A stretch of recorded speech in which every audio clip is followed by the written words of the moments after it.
Super ಸಾಫ್ಟಾಗಿರೋ gulab jamun ಮಾಡಬೇಕಂದ್ರೆ ಈ ಅಳತೆನ follow ಮಾಡಿ. ಮೆಷರ್ಮೆಂಟ್ ಏನಂತಂದರೆ 1 ಗ್ಲಾಸ್ ಸಕ್ಕರೆಗೆ 1 ಗ್ಲಾಸ್ ನೀರು. ಸೊ ಇಲ್ಲಿ ನಾನು ದೊಡ್ಡ ನೀರು ಕುಡಿಯೋ ಗ್ಲಾಸ್ ತೊಗೊಂಡಿರೋದ್ರಿಂದ 2 ಗ್ಲಾಸ್ ಸಕ್ಕರೆ 2 ಗ್ಲಾಸ್ ನೀರನ್ನ ಹಾಕ್ಕೊತಾ ಇದ್ದೀನಿ. MTR ಅವ್ರದ್ದು 175 ಗ್ರಾಮ್ದು ಗುಲಾಬ್ ಜಾಮೂನ್ ಪೌಡರ್. ಸೊ ಅದಕ್ಕೆ ಈ ಅಳತೆ ಪರ್ಫೆಕ್ಟ್ ಆಗಿರುತ್ತೆ.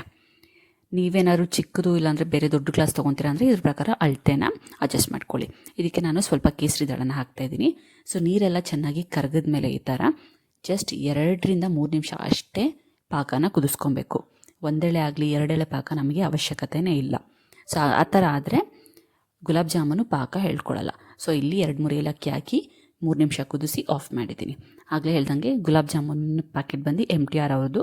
ಇದಕ್ಕೆ ಕಾಫಿ ಕುಡಿಯೋ ಗ್ಲಾಸಲ್ಲಿ ಅರ್ಧ ಬಿಸಿ ಹಾಲು ತೊಗೊಂಡಿದ್ದೀನಿ. ಸೊ ಪ್ಯಾಕೆಟ್ನ ಒಂದು ಬೌಲ್ಗೆ ಟ್ರಾನ್ಸ್ಫರ್ ಮಾಡ್ಕೊಂಡು ಪೌಡರ್ನೆಲ್ಲ ಅರ್ಧ ಗ್ಲಾಸಷ್ಟು ಬಿಸಿ ಹಾಲನ್ನ ಹಾಕ್ಕೊತಾ ಇದ್ದೀನಿ. ಸ್ವಲ್ಪ ಬೆಚ್ಚಗಿರೋದು ಹಾಕ್ಕೊಂಡ್ರೆ ಏನು ತೊಂದರೆ ಇಲ್ಲ. ಅದೇ ಸೇಮ್ ಗ್ಲಾಸಿಗೆ ಅರ್ಧ ಗ್ಲಾಸಷ್ಟು ನೀರು ಹಾಕ್ಕೊಂಡು ಚಪಾತಿ ಹಿಟ್ಟಿನ ಅದಕ್ಕೆ ನಾವು ಕಲಿಸ್ಕೊಬೇಕು. ತುಂಬ ಗಟ್ಟಿ ಮಾಡಬಾರ್ದು. ಚಪಾತಿ ಹಿಟ್ಟನ್ನ ಹೇಗೆ ಸಾಫ್ಟಾಗಿ ಕಲಿಸ್ಕೊತೀವೋ ಅದೇ ಥರ ಇರಬೇಕು. ಸೊ ಕಲಸಾದ್ಮೇಲೆ 1 ಟೇಬಲ್ ಸ್ಪೂನಷ್ಟು ತುಪ್ಪ ಹಾಕಿ ಅದನ್ನು ಮಿದ್ದುಬಿಟ್ಟು ನಾವು ಇದನ್ನು ಕವರ್ ಮಾಡಿ ಒಂದು 20 ನಿಮಿಷವರೆಗೂ ಬಿಡಬೇಕು. ಸೊ 20 ನಿಮಿಷ ಆದಮೇಲೆ ಕ್ರ್ಯಾಕ್ಸ್ ಇಲ್ದಿರೋ ಥರ ಉಂಡೆಗಳನ್ನ ಕಟ್ಟಿ ಇರಬೇಕು. ಅದಾದಮೇಲೆ ಪಾಕ ಬಂದು ಬೆಚ್ಚಗಿರಬೇಕು. ಈ ಟೈಮಲ್ಲಿ ತುಂಬ ಬಿಸಿ ಇರಬಾರ್ದು. ಅಲ್ಲಿವರೆಗೂ ನೋಡ್ಕೊಬೇಕು. ಅದಾದಮೇಲೆ ಒಂದೊಂದೇ ಗುಲಾಬ್ ಜಾಮೂನ್ನ ಬಿಸಿ ಎಣ್ಣೆಯಲ್ಲಿ ಬಿಟ್ಟು ಸ್ಪೂನಲ್ಲಿ ತಿರುಗಿಸ್ತಾ ಇರಬೇಕು. ಯಾಕಂದರೆ ಕೆಲವೊಂದು ಸರಿ ಏನಾಗುತ್ತೆ ಅಂದರೆ ಗುಲಾಬ್ ಜಾಮೂನ್ ಕೆಳಗಡೆ ಅಂಟ್ಕೊಳ್ಳೋ ಚಾನ್ಸಸ್ ಇರುತ್ತೆ, ಅವಾಗ ಸೀದೋಗುತ್ತೆ.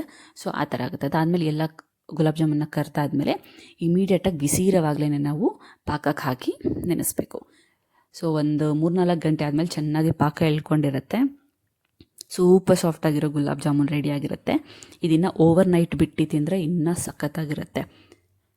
ಸೊ ನೀವು ಟ್ರೈ ಮಾಡಿ, ಸೂಪರ್ ಟೇಸ್ಟಿಯಾಗಿದೆ. ಸೊ ನಾವು ಫಾಲೋ ಮಾಡಬೇಕಾಗಿರೋ ಟಿಪ್ಸ್ ಆ್ಯಂಡ್ ಟ್ರಿಕ್ಸ್ ಏನಂತಂದರೆ, ಫಸ್ಟ್ ಒನ್, ಪಾಕ ಮಾಡಬೇಕಂದ್ರೆ ಸಕ್ಕರೆ ಕರಗಿದ್ದ 2-3 ನಿಮಿಷ ಅಷ್ಟೇ ನಾವು ಪಾಕನ ಕುದಿಸ್ಕೊಬೇಕು. ಆಮೇಲೆ ಗುಲಾಬ್ ಜಾಮೂನ್ ಕರೆದಿದ್ದು ಇಮಿಡಿಯೇಟ್ಲಿ ನಾವು ಪಾಕದೊಳಗೆ ಹಾಕಬೇಕು. ಮತ್ತು ಗುಲಾಬ್ ಜಾಮೂನ್ನ ಚೆನ್ನಾಗಿ ಫ್ರೈ ಮಾಡ್ಕೊಬೇಕು ಮೀಡಿಯಮ್ ಉರಿಯಲ್ಲಿ. ಸೊ ಈ ಎಲ್ಲ ಟಿಪ್ಸ್ನ ನೀವು ಫಾಲೋ ಮಾಡ್ಕೊಳ್ಳಿ. ಸೂಪರ್ ಟೇಸ್ಟಿಯಾಗಿರೋ ಗುಲಾಬ್ ಜಾಮೂನ್ ನಿಮ್ಮ ಮನೇಲೂ ರೆಡಿ ಆಗುತ್ತೆ. Thank you.